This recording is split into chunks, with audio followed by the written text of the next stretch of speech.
How's it going, everybody? Welcome back to another episode of Infinite Sports. I'm your host, Kenneth Gruenfelder, to talk about the Yankees sweeping the three-game set against the Kansas City Royals. There was no recap yesterday, so once again, we are combining the final two games and to talk about both of them. So the Yankees won the middle game 6-3, and they won their fourth 1-0 game of the season yesterday. So let's go through both games. So Clark Schmidt got the start in the second game.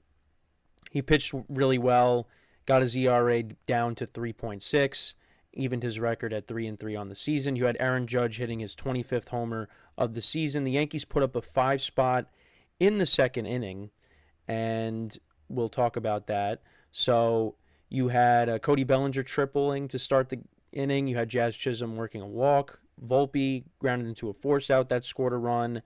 Austin Wells had an RBI double later in the inning. Paul Goldschmidt had a 2-run single, and then Ben Rice singled. So that's how they got their 5 runs there. And that was off of Chris Bubich, who is a tough left-hander, and his ERA went up to 1.92 after that. And going into the game, his ERA, we could pull his stats up going into that matchup in the second game.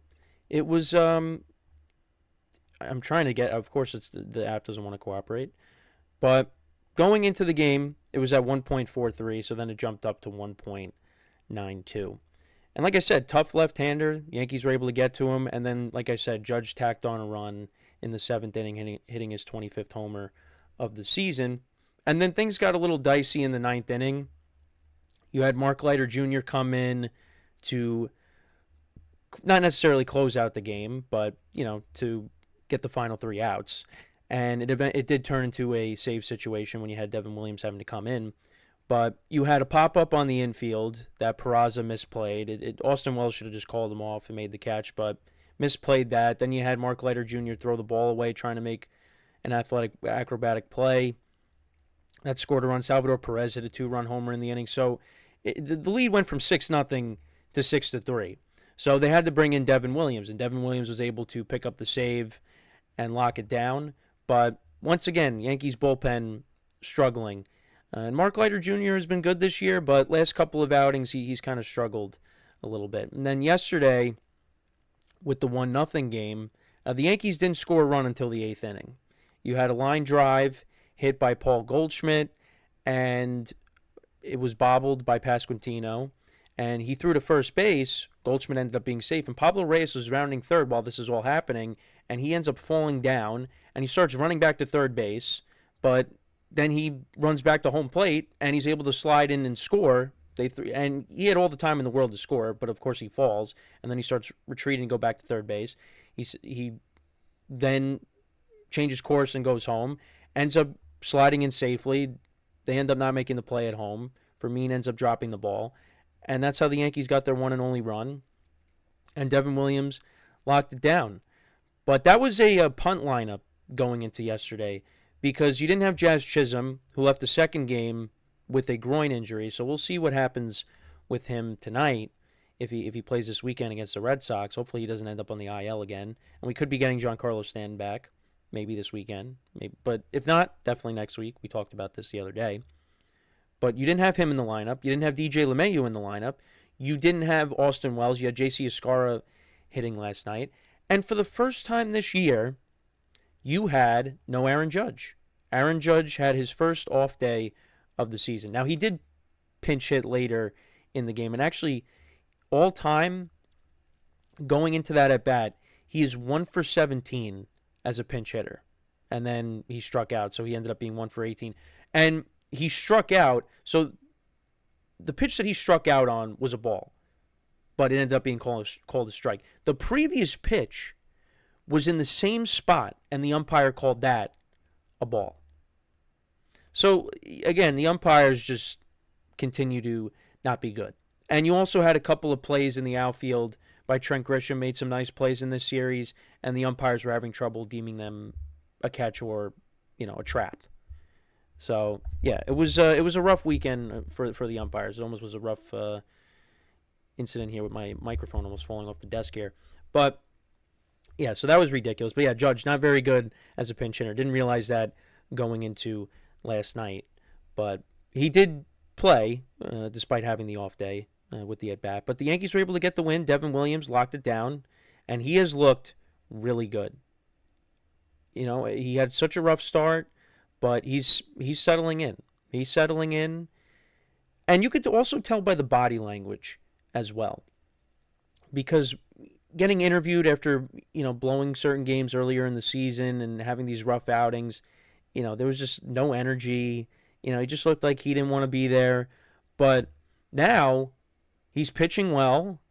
And, when he was being interviewed by Meredith Marakovitz at the end of the game, you see him cracking smiles. Like, he's in a good place now. He's in a good place. So we had to give him time. And this goes for the big guy out in Queens now, because Juan Soto has gotten hot. He's playing really well. It takes time. It takes time. You're on a new team, all right? And when you're not playing well and you're on a new team, it starts to get to you. And yeah, it looks like you don't want to be there. But now, Juan Soto's starting to hit. Devin Williams is pitching really well. Everything's all good. Everything's all good. How about these two New York teams? New York baseball is looking really good right now. But yeah, it's really, and I'm happy for Devin Williams. And I know I've said plenty of times, like, yeah, he's like many other Yankee fans. He's not built for New York. He doesn't look like he wants to be here. Let's get rid of him. We don't need him after this year. Let him walk, because he'll be a free agent. But you know what? We're going to need him. We're going to need him. Because if he could pitch like this, and then you get Luke Weaver back, you add another bullpen arm to this bullpen for the playoffs, we're going to need that. And hopefully some of these other guys can get themselves straightened out. Jonathan Loizica, Mark Leiter Jr. starts pitching like how he did more towards the beginning of the year. Some of the other guys as well. Fernando Cruz before he got hurt. This bullpen is going to be very good down the stretch and in the playoffs. But guys just got to figure it out. And it's a long season. It's a long season. But once again, the Yankees own the Royals. They sweep the season series. They went 6-0 against them this year. They swept them at the stadium and now here at Kauffman Stadium. And the lineup, I mean, everybody is league average in OPS. If Aaron Judge was removed from the Yankees lineup, they would still lead the league in OPS and weighted runs created plus. And they have 10 players with an OPS above the league average. This lineup's good, and it's only going to get better. With Stanton coming back, you're getting production out of DJ LeMahieu, which I really didn't expect. Jazz Chisholm has been on a tear. Hopefully he's not hurt, like we talked about. Anthony Volpe, he's looking good. He's got to average around 250. He's fifth in doubles. He's, around a 770 OPS, I think it is. This lineup's good.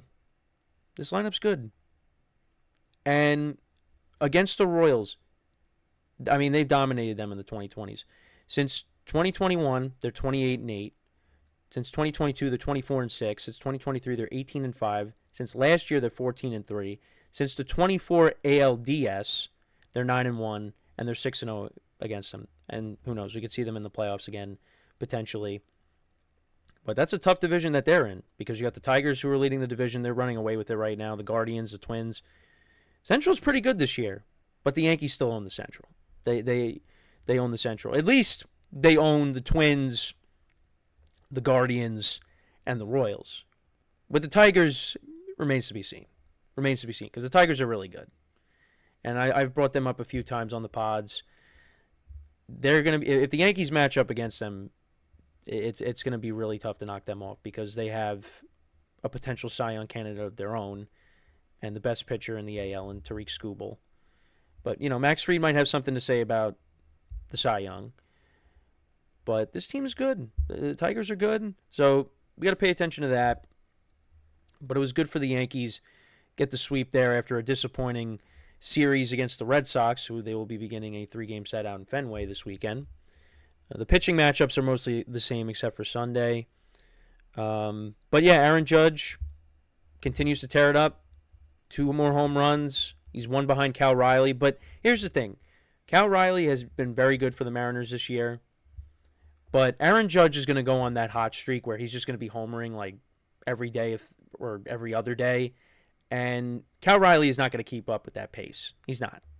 So Judge is going to surpass him in that. And Judge leaving this series now, I think he's 392 on the season. He's leading the American League in RBIs. I mean, he's incredible. He's incredible. But, and listening to some of the other Yankee podcasts, around this time last year is when, the Yankees went from being really hot to cold. They went on that cold streak through the summer. And it happened around the time when they played the Red Sox for the first time last year. Now they're going to be playing the Red Sox again, this time out in Fenway. They played them out in Fenway last year, and then they went on that cold spell, so it could still happen. But I think the Yankees, they responded in a good way. You lose a tough series where you couldn't get anybody out, pitching-wise, against the Red Sox. You almost lost the first game when you were up 7-0. You could have lost that game, but they were able to hold on. You lose the other two games because you couldn't get anybody out. And, the fan base is up in arms over this. But then you respond. You go out, take on the Royals, a team that's decent, called up their top prospect, trying to make some noise, and you swept them. So you turn the page. And I'm pretty sure Judge said that at the end of the series. Just got to keep going. Got to keep showing up to work. And that's what they did. Will Warren was very good yesterday. Didn't really get to watch a ton of the game, but I was able to watch when Pablo Reyes had his legacy moment, and that could be it for him, because with Stanton coming up, what's the corresponding move? At the time that I'm recording this, I don't know what it is. I think it should be they designate Pablo Reyes for assignment. Don't send down Ben Rice. I don't think they're going to want to DFA Peraza. I think they're going to want to keep him around. So I think it's going to end up being Pablo Reyes that gets DFA'd and to make room for Stanton. Yankees did bring up Scott Efros, who, quick aside with Scott Efros. So the Yankees traded for him during the 2022 trade deadline, right? And they had so many years of control of this guy, very good relief pitcher for the Cubs, and injuries just completely derailed his career. Now, he has a chance to, I don't know how long he's going to be up with the big league club again, but if, he could maybe recapture how he was with the Cubs when he was traded to the Yankees before all the injuries, he could be a big arm out of the bullpen. But, that was, the 2022 trade deadline was not one of Brian Cashman's greatest moments, because pretty much everybody at that trade deadline got hurt. Efros, Lou Trevino, Frankie Montas, Andrew Benintendi, all of those guys got hurt. Every single one of them.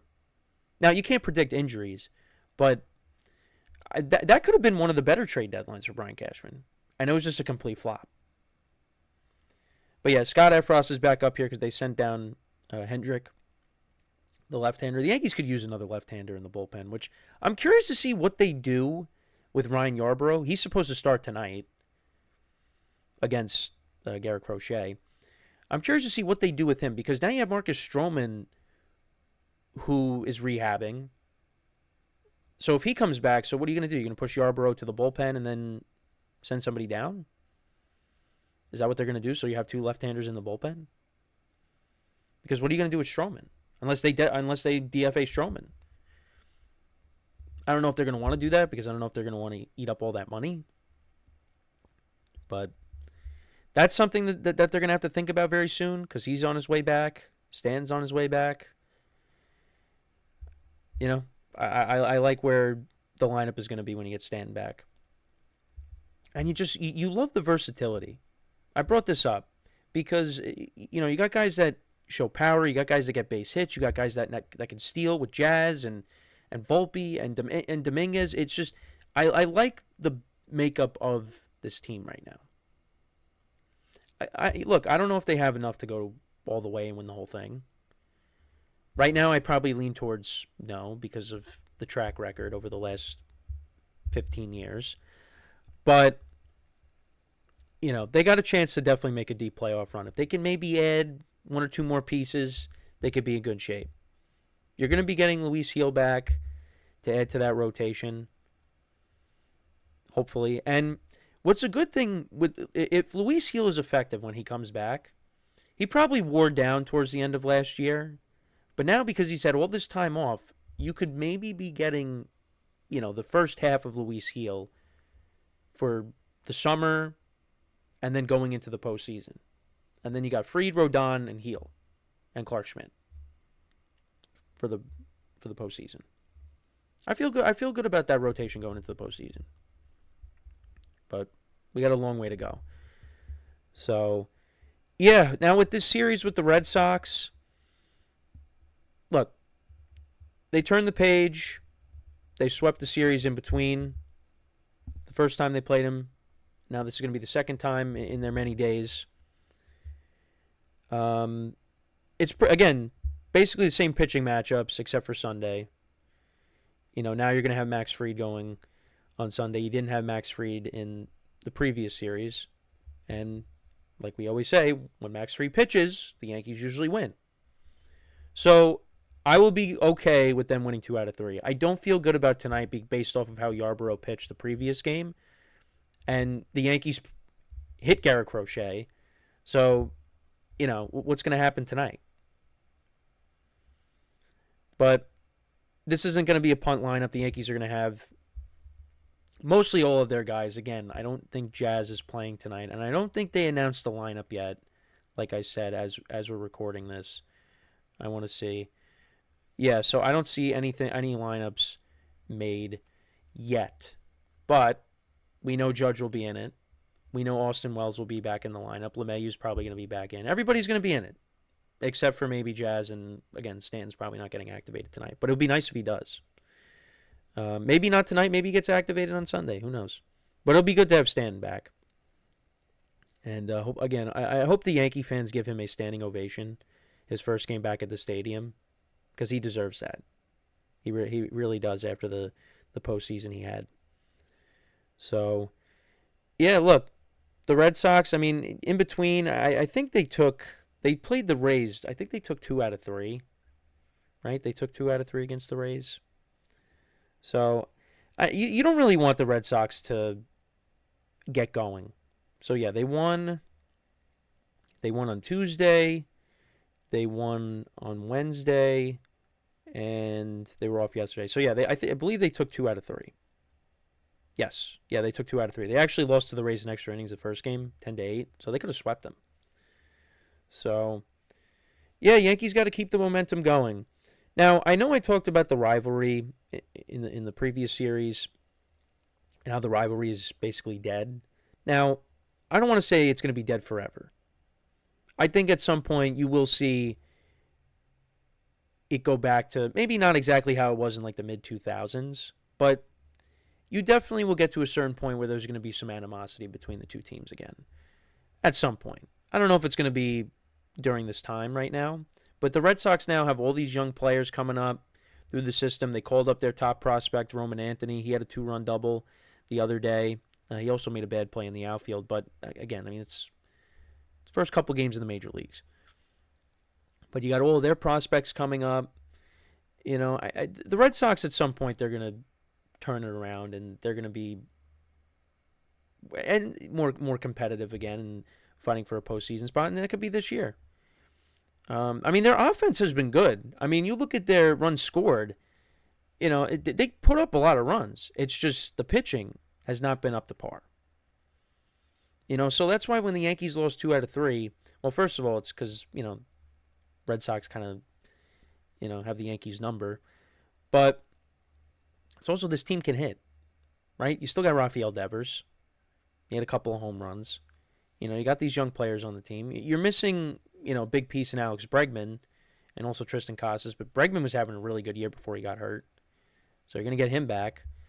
But, yeah, I wasn't really too... yes, I was upset over it. But at the same time, it's like, look, the Red Sox, I think, they could definitely be a better team than what their overall record is right now.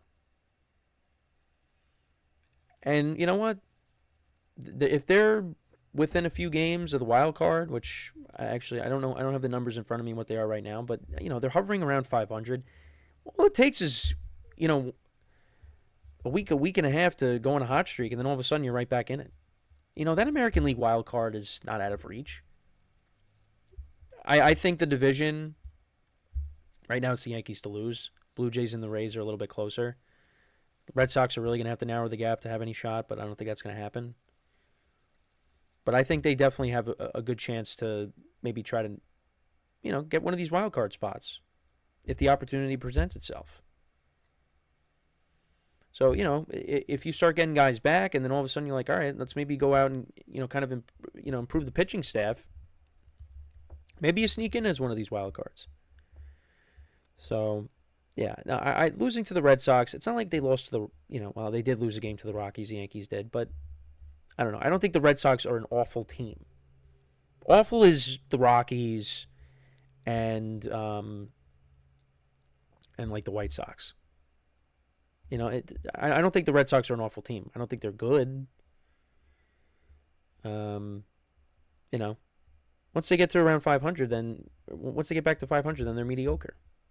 They're more closer to mediocre than they are bad. If that makes sense, right? Let me know if I'm off base on that. But the rivalry itself, I think it can return to something. For me, it's just there's no juice. Like it's like, all right, we're playing the Red Sox. I want to beat them, but I don't have that same animosity towards them like I did in the past when I was younger. Because I think a lot of stuff has happened since I was younger. You had the whole Astros saga that never went in the Yankees' favor. But that's not to say that the Red Sox can't, reclaim that. They definitely can. Actually, so I was watching, so this YouTube account, I think it was called MLB Vault. So they posted, it was about like a 40-minute video of like all of the best Yankees Red Sox moments from over the years. And like watching the games from 2003 and 2004, like the brawls that the Yankees and the Red Sox had with, Don Zimmer getting thrown to the ground by Pedro, and then you had A-Rod and Veritek going at it. I mean, we're never going to get to that point, but that was peak rivalry. That was the peak. Because Pedro was really good, dominating the Yankees, and then the Yankees, came back against him in 2003, and then obviously 2004 happens. I'm happy that at least I wasn't able to, like, obviously I was 4 years old, but I wasn't watching baseball back then. I wasn't. So thankfully I have no recollection of that. But, of course, you get to see the highlights of it, and it does sting even though I never watched, I wasn't watching baseball back then. But that was peak rivalry. And I don't think we're ever going to get there. Because the other thing, too, is both teams had villains. Like, the Yankees had, like, Roger Clemens, was at the forefront of the brawl with Manny, and then Don Zimmer got thrown to the ground. And then you had A-Rod. A-Rod was looked as a villain. I mean, I guess Jeter was considered a villain, but I don't know. And then on the Red Sox side, I mean, for Yankee fans, you looked at Ortiz as a villain. You looked at Manny as a villain, at Pedro as a villain. And then obviously throughout the 2010s, you had Ellsbury was a pain, and then he switched sides. He went to the Yankees and was disappointing. Pedroia, like that was. I mean, nothing beat that. Was those teams, and that's why like when I see A-Rod, Ortiz, and Jeter all together covering the World Series, covering these big games on Fox, I appreciate. It's weird to say, but I appreciate David Ortiz because it made the rivalry fun, having all of those players going at it as much as they did. Because, yeah, like, you wanted the Yankees to get Ortiz out. Like, I think it was 2015 when CeCe struck him out and he was pumped up. Like, you just, like, yeah, like, we got Ortiz out. And then, Ortiz, of course, would kill the Yankees as much as he did. Because then there were times where it's like, how about you walk him? You going to walk him? All right, just pitch to him then. That should work out. And then he just, hits it into the second deck and stares at it. Manny Ramirez, same thing. He would stare at those home runs as well. But, yeah, I mean, the rivalry then, it's just, we're not going to get back to that. But it's like the nostalgia factor, too.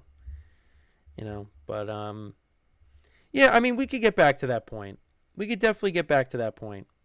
But, well, some sort of a point. But not like that. You're not going to get the intensity that you did then, with the Pedro and Posada playing mind game. Well, Pedro playing mind games with Posada. Um, it's just you're not going to get that. So we will see what happens in this latest edition. You got Hunter Dobbins, the player claiming that he won't sign with the Yankees if they were the last team to offer him a contract. So we'll see if the Yankees can get to him more this weekend and not just Judge hits a home run and that's it. Nobody steps up after that. Really, at least against Hunter Dobbins, because he put in a good outing. He did put in a good outing the last time, and like Judge said, they pretty much saw everybody out of the Red Sox bullpen. The Red Sox threw a bunch of lefties at them, so hopefully that works in their favor. But hopefully the Yankees have the lead in these games and not trailing and trying to come back, because that's what the second two games were after they jumped out to a 7 or 5-0 lead in the first inning. But yeah, I'm just hoping the Yankees take 2 out of 3. That's what I'm hoping for. The fans of Boston, they'll be into it, with the Yankees coming to town. So you expect that crowd to be out in full force, sellouts this whole weekend. But let's hope the Yankees can return the favor for what the Red Sox did to them the previous weekend. I hope, but they are playing good ball. And I know I said this also. Again, their fourth 1-0 win of the season last night. They could beat you different ways.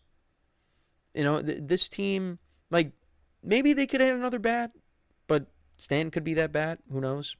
Unless they want to add someone else, depending on what's available. But I mean, when you got everybody in OPS bat, average OPS for pretty much every hitter in the lineup. I mean, who else could they add?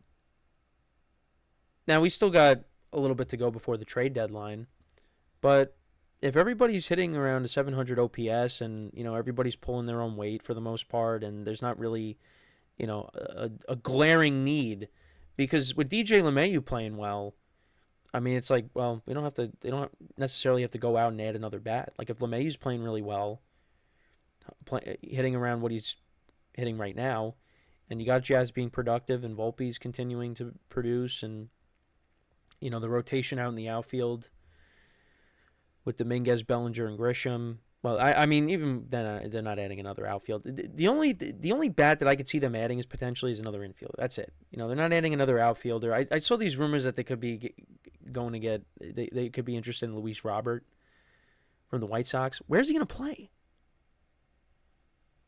So I don't know, but I think if the Yankees were to add any sort of bat, it's going to be on the infield. So, but yeah, I mean, I think where they're going to make additions, mainly, it's the pitching staff. That's where it's coming from. But yeah, the lineup's looking good. Keep it going this weekend, hopefully. Avenge the series loss from the previous weekend.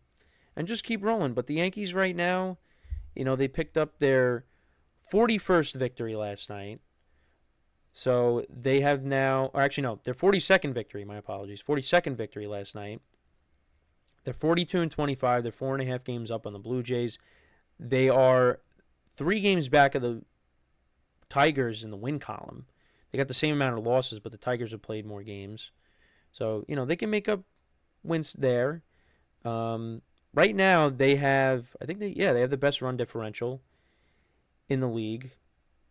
They are 3 runs better than the Cubs right now. Everything's looking good. Everything's looking good. But yeah, so for the pitching matchups this weekend against the Red Sox, so you got Yarbrough against Crochet tonight, Rodon against Dobbins tomorrow, and hopefully Rodon, can avenge his loss from Sunday. And then you got Fried against Bello. So, I like the Yankees' chances to win the series. We'll see what happens. But, I think the Red Sox are going to be pesky. They're going to be pesky, and the bullpen is going to have to get outs, which is something they did not do in the previous game. So hopefully they get it done tonight. Last night you had Devin Williams get the save, but you also had Will Warren go 5 1/3. I think Tim Hill also pitched, and I think I'm missing. Oh, Loizaga pitched also. Nope, that was from the other night. So you had Will Warren pitch, Tim Hill, Mark Leiter Jr., Loizaga, and Devin Williams. So I don't know. Devin Williams might not be available because he pitched the previous 2 games. So hopefully the Yankees put up a lot of runs and it could be a laugher and they could put in, De Los Santos. He could, pitch the final few innings after he he threw 40 pitches the other night. But we'll see what happens. But let's go Yankees. Other updates right now. How about the Stanley Cup? Wasn't able to watch the game last night, but it's tied at 2 games apiece, and you've had 3 overtime games. I mean, this is already. I mean, this series is better than last year's, right? Is that fair to say? The way it's been going, and then right now you have the Pacers up 2 games to 1 on the Thunder. I said Thunder in 6. Well, if the Pacers win the next game, they're gonna have to do it in 7. We'll see. And the Knicks are still looking for a coach, so we're gonna do an episode on that at some point. Also, with NFL stuff coming up, I wanted to. There's gonna be some kind of State of the Union I was thinking of doing with the 2 conferences based off of what they did in the draft and free agency. We might do something along the lines of that. So make sure to stay tuned for that. But you'll basically be getting Yankee content, basically every day, most of the time. So make sure to, keep tuning in. If you want to listen to us, we're also on Spotify. The link is in the description below if you want to check us out on Spotify to listen to us there. Also follow the TikTok as well, the TikTok account. Also in the process of working out an account on Instagram as well, activating an account there. So we'll be posting, the shorts on there as well. So if you want to follow that as well, I'll make sure to put that in the description at some point when I get that up and going. But as always, I'm your host, Kenneth Gruenfelder, signing off. Hope everybody has a good weekend, and let's go Yankees, and I'll talk to you guys on Monday. Take care.